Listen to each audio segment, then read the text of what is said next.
Bersyukur buat pagi hari ini Tuhan. Engkau Bapa yang sangat baik dalam hidup kami. Allah yang setia. Engkau tidak pernah meninggalkan kami. Engkau selalu menyertai langkah hidup kami. Terima kasih buat pagi hari ini. Sebentar kami akan memuji, memuliakan nama Tuhan. Menyembah Tuhan. Mari Roh Kudus pimpin kami. Terima kasih Bapa yang baik. Allah yang setia, Bapa yang mulia, kasih-Mu besar Tuhan, Kau pulihkan hidupku, Kaulah harapanku, hidupku dalam-Mu. Terima kasih Tuhan, Kau selamatkan hidupku. Dengan apa kan ku balas segala kebaikan-Mu? Segenap hatiku menyembah-Mu Yesus. Ku bersyukur padamu selamanya.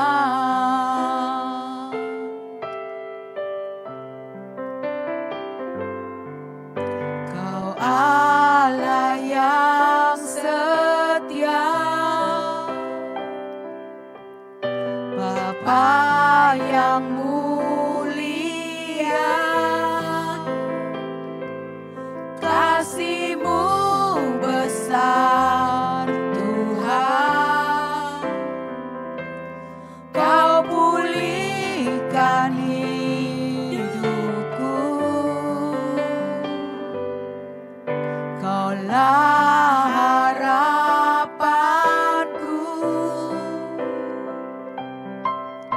hidupku dalam-Mu. Terima kasih Tuhan, Kau selamatkan hidupku. Dengan apa kan ku balas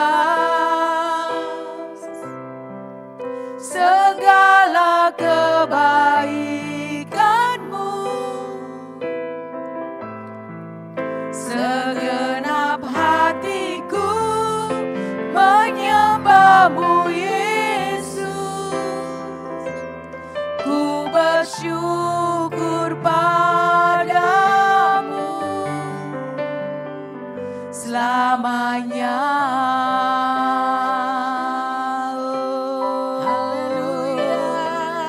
Selamanya kami bersyukur, selamanya kami bersyukur buat kasih setia-Mu Tuhan.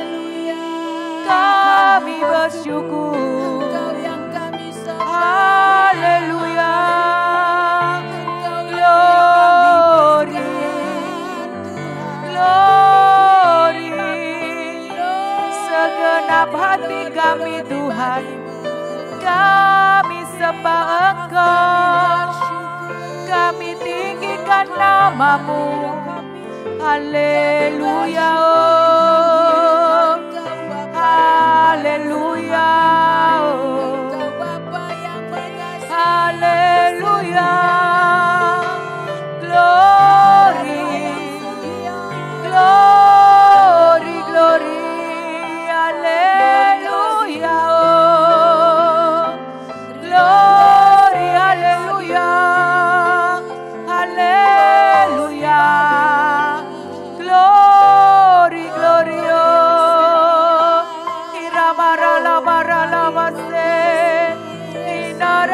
labo. Inara la la la la labo. Haleluya. Glory, haleluya. Haleluya. Kami bersyukur padamu Tuhan. Glory, glory, oh. Haleluya. Haleluya, oh. Haleluya, oh. Terima kasih Tuhan. Kami bersyukur. Terima kasih Yesus. Kami bersyukur padamu.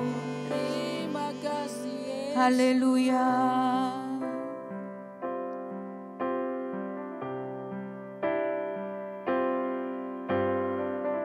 Dengan apa kan ku balas segala kebaikanmu?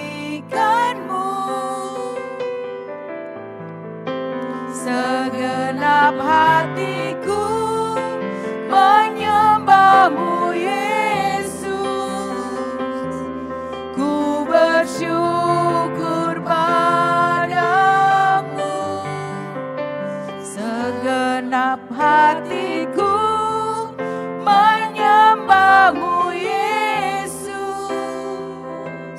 Ku bersyukur padamu. Segenap hatiku menyembahmu Yesus. Ku bersyukur padamu selamanya.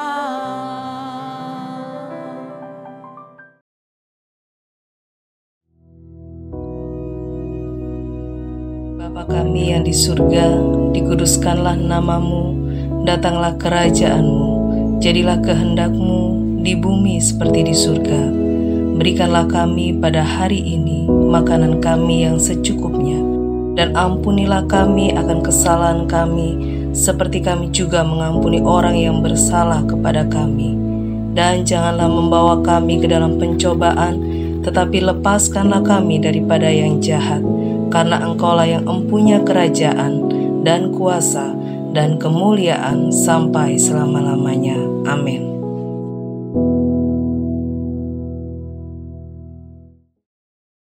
Shalom, puji Tuhan. Mari kita masuk ke dalam renungan pada pagi hari ini. Mari sebelumnya kita siapkan hati kita tundukkan kepala. Terima kasih Tuhan untuk kasih karunia anugerah-Mu pada setiap daripada kami, sehingga pagi hari ini kami boleh mendengar apa yang menjadi isi hati-Mu. Tuhan, kami rindu firman itu boleh dimeteraikan dalam kehidupan kami, untuk kami boleh mengerti dan melakukan dalam hidup kami. Mampukan kami Tuhan, urapi kami, siapkan hati kami menjadi lahan untuk Kau taburi dengan benih firman-Mu. Di dalam nama Tuhan Yesus Kristus, terima kasih Roh Kudus. Haleluya. Amin. Puji Tuhan, kita masuk ke dalam seri keempat dari perikop doa Bapa kami ya. Doa Bapa kami adalah satu-satunya doa yang diajarkan oleh Tuhan Yesus pada waktu beliau masih pelayanan. Kita masuk ke bagian keempat, tapi sebelumnya saya akan membacakan mulai dari awal ya. Jadi Matius 6 ayat 9 sampai 13. Karena itu berdoalah demikian. Bapa kami yang di sorga, dikuduskanlah namamu, datanglah kerajaan-Mu, jadilah kehendak-Mu di bumi seperti di sorga. Berikanlah kami pada hari ini makanan kami yang secukupnya, dan ampunilah kami akan kesalahan kami, seperti kami juga mengampuni orang yang bersalah kepada kami. Nah, ini kita nanti akan membahas poin yang keempat ini. Dan janganlah membawa kami ke dalam pencobaan, tetapi lepaskanlah kami daripada yang jahat. Jadi saudaraku, di seri keempat ini kita fokus kepada ampuni kami seperti kami mengampuni orang lain yang bersalah kepada kami. Jadi poin keempat dari doa Bapa kami ini mengatakan kita harus minta ampun dan harus mengampuni. Kenapa? Nah, kita harus minta ampun, kan dikatakan harus selalu ketika setiap kali kita berdoa kita minta ampun. Seperti kita mengampuni sesama kita. Jadi ada 2 poin. 1 minta ampun, kedua mengampuni.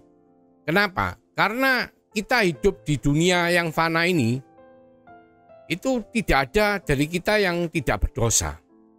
Gambarannya adalah selama kita mengenakan tubuh daging hidup di dunia fana, kita pasti jatuh ke dalam dosa. Oleh karena itu kita harus selalu minta ampun. Memang ada pengajaran yang mengajarkan bahwa kita sudah diampuni, kita tidak perlu minta ampun lagi. Memang secara kenyataan Tuhan telah mengampuni kita dan Tuhan menggunakan pengorbanan Tuhan Yesus di atas kayu salib sekali dan untuk selama-lamanya. Bukan setiap kali kita minta ampun Tuhan naik ke atas kayu salib, enggak.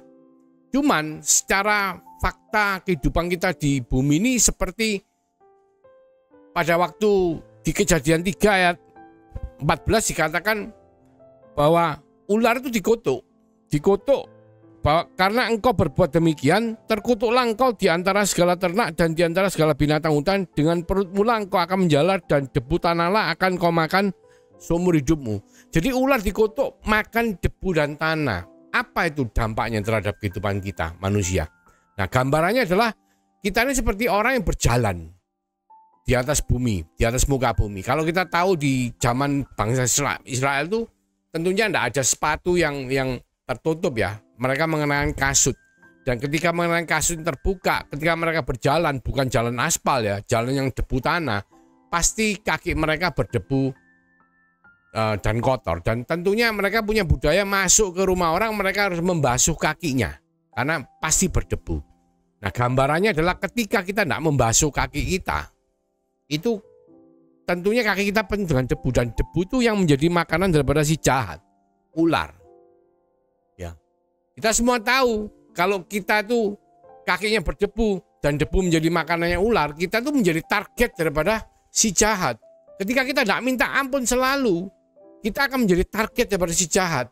Si jahat itu seperti iblis, itu seperti singa yang mengaum-ngaum mencari mangsa. Jadi kalau kaki kita berdebu, kita langsung dimakan. Oleh karena itu, maka pengampunan, minta ampun dan pengampunan itu penting untuk kita lakukan. Ya, pertama, kita harus mengerti bahwa tidak ada satupun dari kita yang tidak berdosa. Semua manusia jatuh ke dalam dosa dan kehilangan kemuliaan Allah. Dan kita semua tahu bahwa upah dosa itu adalah maut. Ya, kalau kita mengikuti perjanjian lama di hukum Taurat, tidak ada satupun dari kita yang tidak melanggar hukum Taurat ya. 10 hukum Taurat, 4 aspek mengenai hubungan vertikal dengan Tuhan, 6 aspek mengenai hubungan dengan sesama. Kasih ya, hubungan kasih dengan Tuhan, hubungan kasih dengan sesama. Nah, itu dijabarkan menjadi 613 hukum yang mencakup hukum sipil, hukum seremonial, dan hukum moral. Ya, hukum sipil, hukum moral itu berbicara mengenai hidup bermasyarakat ya, antara sesama, antar kita dengan hubungan sesama.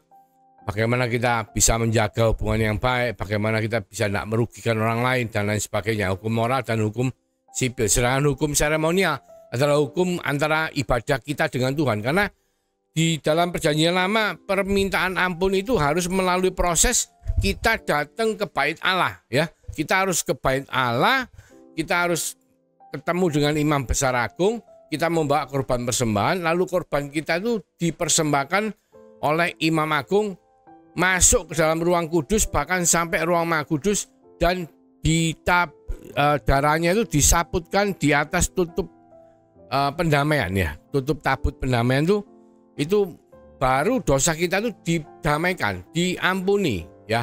Nah, itu prosesnya harus seperti itu, saudaraku. Jadi kalau di perjanjian baru, puji Tuhan, Yesus Kristus telah mati di atas kayu salib dan dia bangkit pada hari yang ketiga, dan kematiannya itu membuat saudara dan saya, dan kebangkitannya membuat saudara saya yang beriman kepada Yesus Kristus sebagai Tuhan dan Juru Selamat, kita akan diperdamaikan dan diampuni dosa-dosanya oleh pengorbanan daripada anak domba Allah, yaitu Tuhan Yesus Kristus sendiri.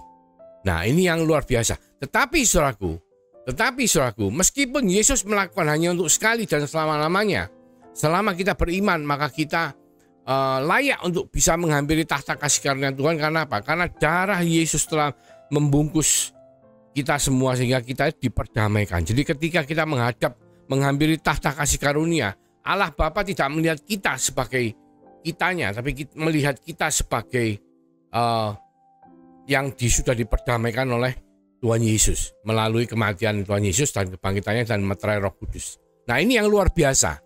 Tetapi saudaraku, kita semua tahu kita berjalan di bumi, debu dan tanah selalu melekat pada kaki kita dan kita beresiko untuk diserang oleh si jahat. Oleh karena itu kita membutuhkan hukum Taurat sebagai pertama. Ketika kita baru bertobat, sebelum bertobat kita perlu hukum Taurat sebagai tuntunan yang menuntun kita untuk kita bisa sampai ketemu dengan Kristus, mendapatkan Kristus, beriman kepada Yesus dan menggunakan hukum Taurat sebagai cermin untuk kita bisa melihat diri kita, ya.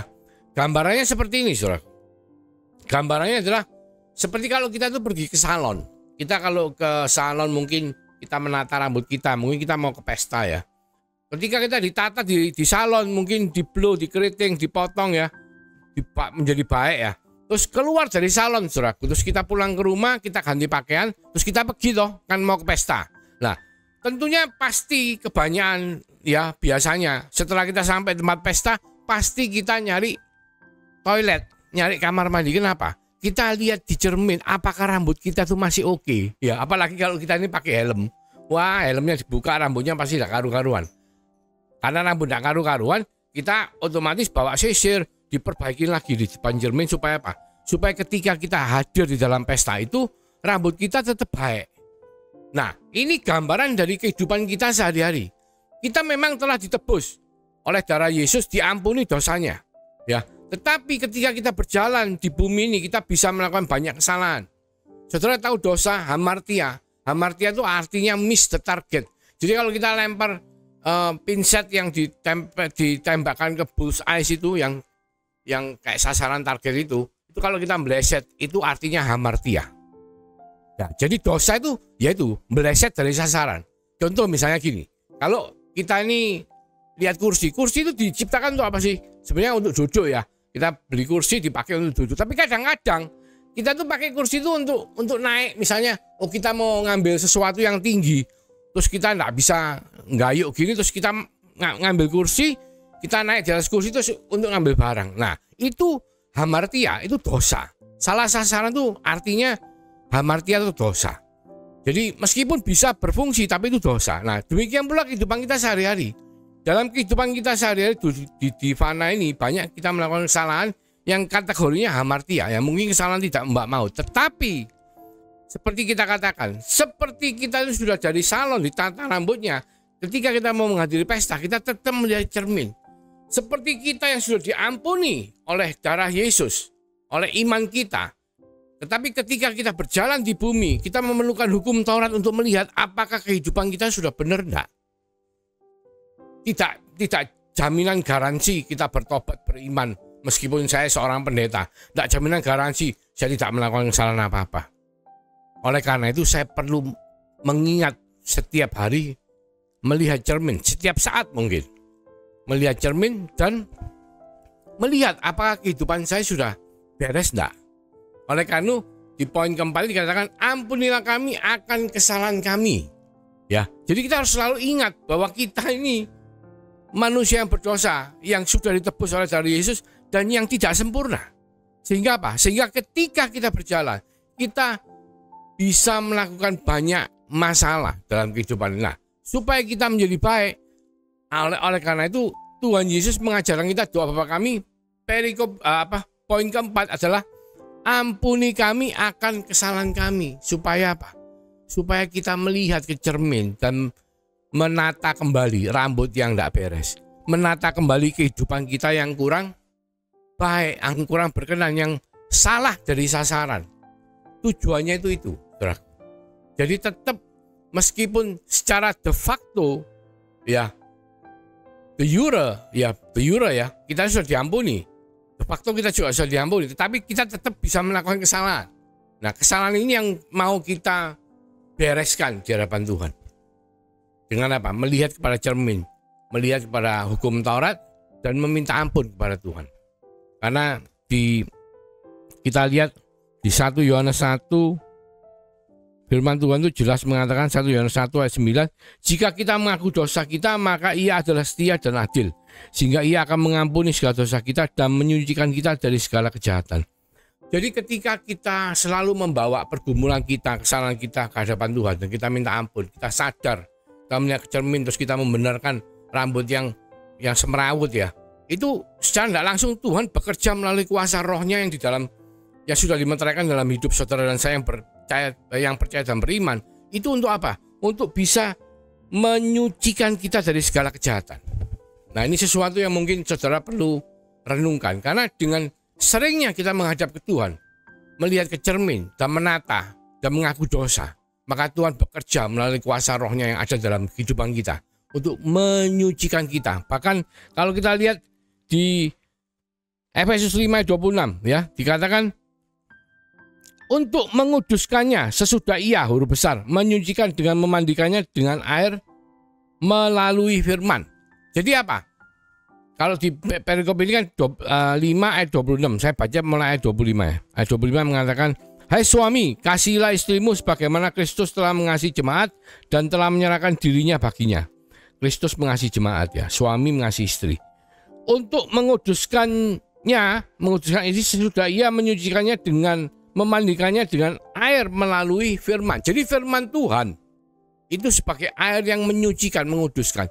Jadi ketika kita mengaku dosa pada Tuhan, kita minta ampun, maka firman Tuhan yang telah hidup dalam meterai Roh Kudus dalam kehidupan saudara dan saya beriman, itu akan menguduskan saudara dengan memandikan kita semua. Kita merenungkan firman Tuhan seperti pagi hari ini, kita mengaku dosa kita, maka Tuhan akan menguduskan saudara dan saya. Seperti Kristus menguduskan jemaatnya. Demikian Tuhan akan melakukan hal itu pada saudara dan saya. Oleh karena itu saudaraku, sangat penting sekali untuk kita setiap hari meminta ampun kepada Tuhan. Bahkan mungkin lebih dari setiap hari ya. Bukan selalu merasa dalam perasaan bersalah, tetapi mengenal rancangan Tuhan dalam kehidupan kita, bahwa kita harus selalu membawa cermin untuk melihat kepada kehidupan kita apakah sudah beres enggak. Seperti kita melihat rambut kita di depan cermin, dan ketika rambut itu terurai tidak benar, kita tata kembali dengan baik. Demikian tujuan daripada kita minta ampun kepada Tuhan. Seperti kami juga mengampuni orang yang bersalah kepada kami. Nah, poin kedua ini adalah kita juga harus mengampuni orang yang bersalah kepada kita. Kenapa saudaraku? Karena kalau kita tidak mengampuni mereka, itu ya banyak hal ya. Satu, itu membuat kita tuh punya kedengkian. Padahal hukum utama kedua dari kitab suci, dari hukum Taurat bagian kedua adalah kita harus punya hubungan yang baik, hubungan kasih dengan sesama. Kalau kita tidak bisa mengampuni mereka, kalau mereka bersalah, kita nanti punya kedengkian. Nah, kedengkian atau iri atau apapun itu merupakan sumber dari kejahatan. Jadi kita harus menghindari itu. Jadi kita berusaha selalu untuk berdamai dengan yang lainnya. Kalau yang lainnya salah terhadap kita, kita berdoa kepada Tuhan, kita minta ampun kepada Tuhan, tetapi kita juga harus mengampuni mereka yang bersalah kepada kita. Karena tidak ada satupun dari manusia yang tidak berdosa. Semua itu tidak sempurna.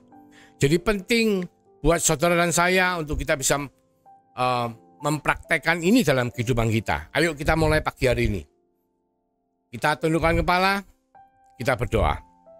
Tuhan Yesus, terima kasih mengingatkan setiap daripada kita untuk kita minta ampun selalu kepadamu, seperti kita juga mengampuni sesama kami. Pertama, kami tahu kami tidak sempurna Tuhan.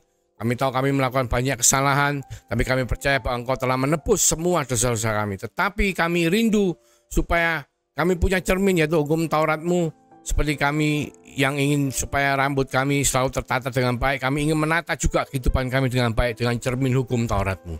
Biarlah dengan pengakuan dosa kami Tuhan, Engkau akan menyucikan, menguduskan kami melalui firman-Mu. Terima kasih Tuhan Yesus, juga mengampuni sama kami dengan melakukan hukum utama kedua, yaitu mengasihi sama kami seperti kami mengasihi diri kami sendiri. Karena kami juga tahu kami tidak sempurna, demikian pula tidak ada satupun dari manusia yang sempurna di hadapan Engkau Tuhan. Oleh karena itu, ajari kami untuk bisa mengampuni mereka, supaya baik dan berkenan hubungan kami dengan mereka, juga baik dan berkenan kami di hadapan-Mu Tuhan. Terima kasih Tuhan. Biarlah berkat daripada Allah Bapa melalui kasih karunia daripada Tuhan Yesus Kristus akan melimpahi setiap daripada kita mulai pagi hari ini sampai Engkau datang yang kedua kalinya Tuhan, bahkan sampai Maranatha. Di dalam nama Tuhan Yesus Kristus kami mengucap syukur, kami berdoa. Haleluya. Amin. Tuhan Yesus memberkati.